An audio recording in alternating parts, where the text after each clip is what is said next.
Hello guys, कैसे हैं आप सब लोग। आज मैं आप सब लोगों को इस वीडियो में बताने जा रहा हूँ कि एडजेक्टिव होता क्या है। इस वीडियो को एंड तक ज़रूर देखिएगा, क्योंकि इस वीडियो में मैं आप सब लोगों को एडजेक्टिव और उनके टाइप्स के बारे में भी बताऊँगा और साथ ही साथ उनकी डेफिनेशन भी बताऊँगा।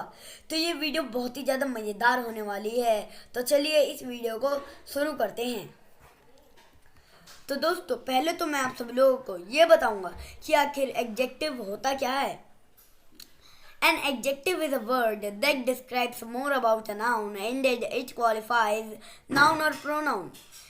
एक विशेषण एक ऐसा शब्द होता है जो कि हमें बताता है संज्ञा के बारे में, बल्कि ये तो हमें संज्ञा और सर्वनाम दोनों के ही बारे में बताता है। तो दोस्तों, अब मैं आप सभी लोगों को बताऊंगा कि आखिर एडजेक्टिव के कितने टाइप्स होते हैं।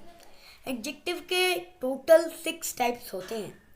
अब ये कौन कौन से होते हैं ये तो आपको आगे आने वाली वीडियो में ही पता चलेगा। तो चलिए शुरू करते हैं। तो हमारा जो पहला एडजेक्टिव है वो है एडजेक्टिव ऑफ क्वालिटी। तो दोस्तों, जो एडजेक्टिव ऑफ क्वालिटी होता है वो होता है जो भी किसी भी व्यक्ति, जगह या फिर किसी भी चीज़ की क्वालिटी बताता है, उसे हम कहते हैं एडजेक्टिव ऑफ क्वालिटी। इसकी डेफिनेशन भी आपको स्क्रीन पे दिख रही होगी। An adjective that tells us about the quality of person, place and things etcetera called adjective of quality. जी हाँ। अब दोस्तों, मैं आप सब लोगों को इसका एक एग्जांपल भी दे देता हूँ। जैसे है Johnny took me to the crowded place, crowded market place. दोस्तों, इसका हिंदी अनुवाद है जॉनी मेरे को भीड़ भाड़ वाले बाजार में लेकर के चला गया। अब दोस्तों, अगर मैं ये कहूँ कि यहाँ पर क्राउडेड जो है एडजेक्टिव ऑफ क्वालिटी है, तो दोस्तों आप सब लोग ये सोच रहे होंगे कि क्राउडेड एडजेक्टिव ऑफ क्वालिटी क्यों है। तो दोस्तों, यहाँ पर अगर आप सभी लोग डेफिनेशन के ऊपर एक और बार नज़र मारेंगे, ध्यान देंगे, तो दोस्तों यहाँ पर लिखा हुआ है person, place and things etcetera. एक विशेषण जो कि हमें व्यक्ति, जगह और चीज़ तीनों व्यक्ति, जगह और चीज़ की क्वालिटी के बारे में बताता है, उसे ही हम कहते हैं एडजेक्टिव ऑफ क्वालिटी। तो यहाँ पर प्लेस क्या है, जगह क्या है, मार्केट प्लेस, मार्केट प्लेस क्या है, जगह है। अब उसकी जो क्वालिटी है वो है क्राउडेड है, भीड़ भाड़ है, उधर भीड़ भाड़ है। ठीक है, तो यहाँ पर क्राउडेड ऐसे हो गया एडजेक्टिव ऑफ क्वालिटी। इसी तरीके से अगर मैं बोलूँ ही इज हैंडसम, तो यहाँ पर हैंडसम एडजेक्टिव ऑफ क्वालिटी है, क्योंकि जो हैंडसम है वो हमें बता रहा है ही के बारे में, उसके बारे में, और ही जो है वो प्रोनाउन है। और हमने जैसे डेफिनेशन में पढ़ा था वो संज्ञा और सर्वनाम दोनों के बारे में ही बताता है। तो चलिए आगे बढ़ते हैं। तो हमारा जो दूसरा एडजेक्टिव है वो है एडजेक्टिव ऑफ क्वांटिटी। जी हाँ, एडजेक्टिव ऑफ क्वांटिटी। अब दोस्तों, एडजेक्टिव ऑफ क्वांटिटी होता है N adjective that tells us how much of a thing is being referred. यानी कि एक विशेषण जो कि हमें बताता है कि उस चीज़ का कितना हमें बताया जा रहा है। जैसे कि अगर मैं बोलूँ I did not need any ketchup with sandwich. अब यहाँ पर जो केचप है वो क्या है, वो एक नाउन है।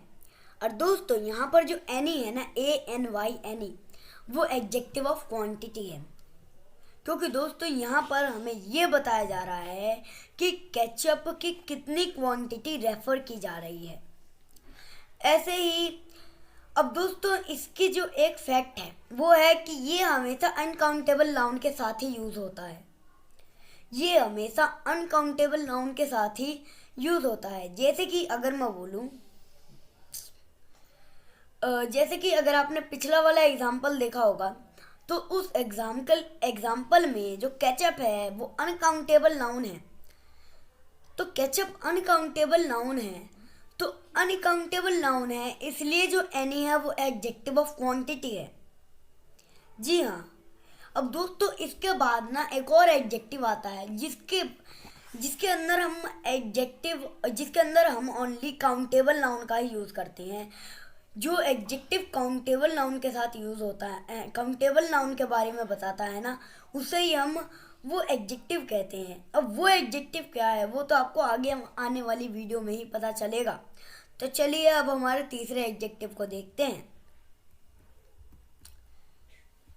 दोस्तों हमारा तीसरा एडजेक्टिव है एडजेक्टिव ऑफ नंबर।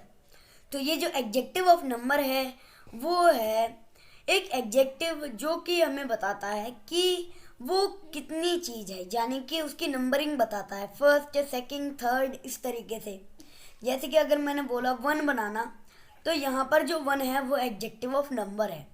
जी हाँ। या फिर ये बताता है, सीरीज बताता है किसी भी चीज़ की या किसी भी चीज़ की या किसी भी व्यक्ति की, किसी भी पीपल्स की, किसी भी ग्रुप में जो पीपल होते हैं उनकी सीरीज, उसी को ही हम कहते हैं एडजेक्टिव ऑफ नंबर। तो ये जो एडजेक्टिव होता है वो ओनली काउंटेबल नाउन के साथ ही यूज़ किया जाता है। जैसा कि मैंने आप सभी लोगों को बताया था कि एक ऐसा एडजेक्टिव भी होता है जो कि ओनली काउंटेबल नाउन के बारे में ही अधिक बताता है। अब दोस्तों इसका एक एग्जाम्पल भी आप ले लीजिए। अगर मैं बोलूँगा 2 एप्पल्स, तो यहाँ पर जो 2 है वो एडजेक्टिव ऑफ नंबर है। इसी तरीके से अगर मैं बोलूँगा ही इज़ फर्स्ट, तो यहाँ पर जो फर्स्ट है वो एडजेक्टिव ऑफ नंबर है। अब चलिए हमारे चौथे एडजेक्टिव की ओर बढ़ते हैं। तो दोस्तों हमारा जो चौथा एडजेक्टिव है वो है डेमोन्स्ट्रेटिव एडजेक्टिव। अब दोस्तों ये डेमोन्स्ट्रेटिव एडजेक्टिव होता क्या है? क्या ये कोई दानव तो नहीं है, डीमन तो नहीं है ये? नहीं दोस्तों, आप सभी लोग गलत सोच रहे हैं। ये एक ऐसा एडजेक्टिव होता है जो कि इंडिकेट करता है किसी भी व्यक्ति को या किसी भी चीज़ को, यानी कि उसकी ओर बोलता है। जैसे कि अगर मैंने बोला this boy is taller than Rahul, तो दिस क्या है, वो किसकी ओर संकेत कर रहा है? उस लड़के की ओर संकेत कर रहा है, यानी कि एक तरीके से संकेतवाचक होता है। जी हाँ। अगर एडजेक्टिव जो है वो किसी की ओर संकेत कर रहा है तो वो एडजेक्टिव क्या होता है? वो एडजेक्टिव डिमॉन्स्ट्रेटिव एडजेक्टिव होता है। जैसे कि अगर मैं बोलूँ दूज बॉयज़, तो यहाँ पर जो दूज है वो किसकी ओर संकेत कर रहा है? बॉयज़ की ओर संकेत कर रहा है। तो यानी कि जो दूज है वो डेमोन्स्ट्रेटिव एडजेक्टिव हो गया। अब आपको एग्जाम्पल से तो समझ में आ ही गया होगा कि ये कोई दानव नहीं है, ये एक ऐसा एडजेक्टिव है जो कि हमें क्या करता है, जो कि उसकी ओर संकेत देता है कि वो, ये नहीं वो, इस तरीके से संकेत देता है। अब जो है हमारा जो 5वां एडजेक्टिव है वो है इंटेरोगेटिव एडजेक्टिव। अब ये इंटेरोगेटिव एडजेक्टिव क्या होता है? इंटेरोगेटिव, अब आपने ये तो पढ़ा ही होगा, इंटेरोगेटिव सेंटेंस, इंटेरोगेटिव नाउन पढ़ा होगा। इंटेरोगेटिव सेंटेंस आपने पढ़ा ही होगा कि इंटेरोगेटिव सेंटेंस क्या होता है। तो इंटेरोगेटिव होता है वो प्रश्न पूछता है, तो उसके आगे अगर हम एडजेक्टिव लगा देंगे तो इसका मतलब ये हो जाएगा जो कि आस्क क्वेश्चन करता है, जो कि क्वेश्चन आस्क करता है नाउन के साथ। An adjective that is used with a noun to ask a question, एक विशेषण जो कि संज्ञा के साथ यूज किया जाता है, नाउन को संज्ञा के साथ यूज किया जाता है क्वेश्चन आस्क करने के लिए, ठीक है, प्रश्न पूछने के लिए, उसे ही हम कहते हैं interrogative adjective. Example, what time is it, यानी कि कितने बज रहे हैं। तो यहाँ पर व्हाट जो है वो इंटेरोगेटिव एडजेक्टिव है। तो ये बहुत ज़्यादा सिंपल है। जो टाइम है वो नाउन हो गया, तो यानी कि टाइम के साथ यूज़ हो रहा है, नाउन के साथ यूज़ हो रहा है, तो सिंपली व्हाट इंटेरोगेटिव एडजेक्टिव है। आप सब लोगों को ऐसे ही समझ में आ चुका होगा। और ये बहुत ज़्यादा सिंपल है, लेकिन जो अगला एडजेक्टिव आने वाला है ना वो थोड़ा सा हार्ड होगा समझने में। हमारा जो अगला एडजेक्टिव है वो है पॉसेसिव एडजेक्टिव। अब जिन लोगों को पोजेसिव का मतलब पता होगा, पोजेशन का मतलब पता होगा, उनको ये भी पता होगा कि आखिर पोजेसिव एडजेक्टिव होता क्या है। तो पोजेसिव एडजेक्टिव होता है कि मतलब कि पोजेशन शो करता है, पोजेशन यानी कि वो चीज़ मेरी है, वो चीज़ मेरी है ना। अब इस तरीके से एग्जांपल है, the dog wagged its tail. अब यहाँ पर डॉग ने अपनी पूंछ हिलाई, कुत्ते ने अपनी पूंछ हिलाई, तो यहाँ पर जो हो गया कि कुत्ते ने अपनी पूंछ हिलाई, यानी कि वो पूंछ उसकी ही है और किसी की नहीं है। तो वो हो गया यहाँ पर इट्स जो हो गया वो पॉजेसिव एडजेक्टिव हो गया। क्यों हो गया? क्योंकि इट्स हमें बता रहा है कि डॉग की वो जो पूंछ है वो उसकी ही है और किसी की नहीं है, मतलब पोजेशन शो कर रहा है, उसके ऊपर मेरा कब्जा है ना। इट्स जो है पोजेशन शो कर रहा है कि मेरा कब्जा है उसके ऊपर, डॉग का अपनी पूंछ के ऊपर कब्जा है, तो इसे ही हम कहते हैं पोजेसिव एडजेक्टिव।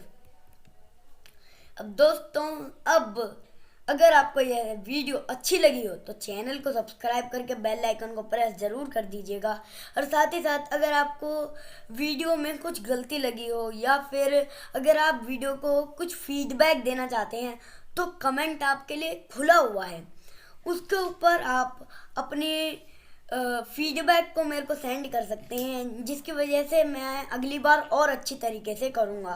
और इस वीडियो को लाइक ज़रूर कर दीजिएगा, क्योंकि अगर आप लाइक कर देंगे ना तो मेरे अंदर ना एक तरीके का जुनून आ जाता है, तभी मैं आप सभी लोगों के लिए वीडियो बना पाता हूँ, मेरे अंदर ताकत आ जाती है, फिर मैं आप सभी लोगों के लिए और भी ज़्यादा वीडियोज़ लेकर के आऊँगा। ऐसे ही जानकारियों के लिए मेरे चैनल को सब्सक्राइब करके बेल आइकन को प्रेस ज़रूर कर दीजिएगा। So thanks for watching. Please like, share and subscribe this channel. So मिलते हैं अगली वीडियो में। Thanks for watching.